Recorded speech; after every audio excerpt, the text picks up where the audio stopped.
BJP ಅಧಿಕಾರಕ್ಕೆ ಬಂದ್ರೆ ಅಲ್ಲಿನ ಸಿಎಂ ವಿಚಾರಕ್ಕೆ ಸಂಬಂಧಪಟ್ಟಂತೆ ಯಾವ ರೀತಿ ಆಗಬಹುದು ಅಂತ. This is shocking. This is expected. Manish Sisodia ಅವರು ಜೈಲಲ್ಲಿ ಇರ್ತಾರೆ, ಕೆಲವು ತಿಂಗಳುಗಳ ಕಾಲ ಜೈಲುವಾಸ ಮಾಡ್ತಾರೆ. ತಾನು ಭ್ರಷ್ಟಾಚಾರ ಮಾಡಿಲ್ಲ ಅಂತ ಹೇಳ್ಕೊಂಡು ಜೈಲಲ್ಲಿದ್ದು ಹೊರಗಡೆ ಬಂದಂತ ಮನೀಶ್ ಸಿಸೋಡಿಯಾ ಅವರನ್ನು ಒನ್ ಆಫ್ ದ ಮೋಸ್ಟ್ ಇದರಲ್ಲಿ ದೊಡ್ಡ ಲೀಡರ್ ಅಂತ ಹೇಳ್ಬೋದು.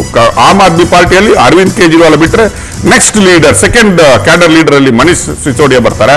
ಅವರೇ ಹಿನ್ನಡೆ ಅಂತ ಹೇಳಿದ್ರೆ ಐ ಥಿಂಕ್ ಡೆಲ್ಲಿಯ ಜನತೆ ಆಲ್ಮೋಸ್ಟ್ ಈ ಟ್ರೆಂಡ್ ಅನ್ನು ನೋಡಿದಾಗ ರಿಜೆಕ್ಟೆಡ್ ಕ್ಲೈಮ್, ಮೂರನೇ ಸಲ ನಾವು ಗವರ್ಮೆಂಟ್ ಮಾಡ್ತೀವಿ ಅನ್ನುವ ಕ್ಲೈಮ್ ಅನ್ನು ಡೆಲ್ಲಿಯ ಮತದಾರರು ರಿಜೆಕ್ಟ್ ಮಾಡ್ತಾ ಇದ್ದಾರೆ ಅನ್ನುವ ಟ್ರೆಂಡ್ಗೆ ನಾವು ಹೋಗ್ತಾ ಇದ್ದೀವಿ. ಶರತ್ ಸರ್, ಅದೇ ಈಗಷ್ಟೇ ಕೇಳಿದೆ ನಾನು, ಬಿಜೆಪಿಲಿ ಈ ಸಿಎಂ ಚರ್ಚೆಗಳಾಗ್ತಾ ಇದ್ವಿ, ಯಾರಾಗ್ತಾರೆ ಸಿಎಂ ಅನ್ನುವಂತ ನಿಟ್ಟಿನಲ್ಲಿ.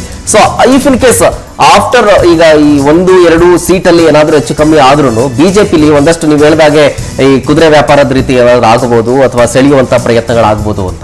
ಸೊ ಹಾಗಾಗಿ ಈ ಸಿಎಂ ಕ್ಯಾಂಡಿಡೇಟ್ ಹಿರಿಯರಿಗೆ ಕೊಡ್ತಾರಾ ಅಥವಾ ಏನು ಬೇರೆ?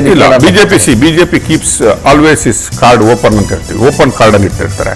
ನೀವು ಮಹಾರಾಷ್ಟ್ರದಂತ ಸ್ಟೇಟ್ ಅಲ್ಲೇ ನೀವು ನೋಡ್ತೀರಿ, ಅವರು ದೇವೇಂದ್ರ ಫಡ್ನವೀಸ್ ಅವರನ್ನು ಸಿಎಂ ಕ್ಯಾಂಡಿಡೇಟ್ ಅಂತ ಏನಾಗಿ ಡಿಕ್ಲೇರ್ ಮಾಡಿಲ್ಲ. ಈವನ್ ಕರ್ನಾಟಕದಲ್ಲೂ ಅವರನ್ನು ಲಾಸ್ಟ್ ಟೈಮ್ ಯಾರು ಸಿಎಂ ಕ್ಯಾಂಡಿಡೇಟ್ ಅಂತ ಅವರು ಚುನಾವಣೆಗೆ ಹೋಗಿಲ್ಲ. ಈವನ್ ಇಫ್ ಯು ನೋಡಿದ್ರೆ ನೀವು ಯುಪಿಯಲ್ಲಿ ಹೋದ್ರು ಅವರು ನಮ್ದು ನೆಕ್ಸ್ಟ್ ಸಿಎಂ ಯೋಗಿ ಅವರೇ ಅಂತ ಅವರು ಹೋಗಲ್ಲ. ಈಗ ನೀವು ನೋಡಿದ್ರೆ ಮಹಾರಾಷ್ಟ್ರದಲ್ಲಿ ಚುನಾವಣೆ ಆಗಿ ಎಲೆಕ್ಷನ್ ರಿಸಲ್ಟ್ ಬಂದ ಮೇಲೇನು, ಫಲಿತಾಂಶದ ನಂತರನೂ ಕೂಡ ಆಲ್ಮೋಸ್ಟ್ 1-2-3 ವಾರನೇ ತಗೊಂಡ್ರು ಅವರು ಸಿಎಂ ಕ್ಯಾಂಡಿಡೇಟ್ ಅನ್ನು ಫೈನಲೈಸ್ ಮಾಡಲಿಕ್ಕೆ, ದೇವೇಂದ್ರ ಫಡ್ನವೀಸ್ ಅವರಿಗೆ ಪುನಃ ಸಿಎಂ ನ ಸ್ಥಾನವನ್ನು ಕೊಡ್ಲಿಕ್ಕೆ.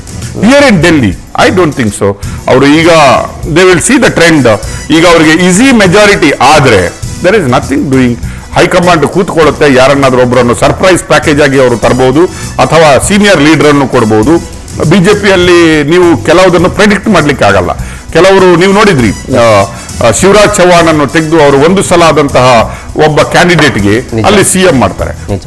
Here anything can happen. 42 and ಬಿಜೆಪಿಯಲ್ಲಿ ಇಲ್ಲಿ ತುಂಬಾ ಜವಾಬ್ದಾರಿ ಇರುತ್ತೆ. ಯಾಕಂದ್ರೆ ಆಫ್ಟರ್ 27 ಇಯರ್ಸ್ 27 ವರ್ಷದ ನಂತರ ಪುನಃ ಗದ್ದುಗೆ ಹಿಡಿದ್ರೆ ಅದನ್ನು ನಿಭಾಯಿಸುವ ತುಂಬಾ ರೆಸ್ಪಾನ್ಸಿಬಿಲಿಟಿ ಬಿಜೆಪಿಯಲ್ಲಿ ಇರುವುದರಿಂದ I think this time they will take A time and ಒಳ್ಳೆಯ ಕ್ಯಾಂಡಿಡೇಟ್ ಅನ್ನು ಕೊಡುವ ಪ್ರಯತ್ನ ಬಿಜೆಪಿ ಹೈಕಮಾಂಡ್ ಮಾಡುತ್ತೆ ಅಂತ ಅನ್ಸುತ್ತೆ.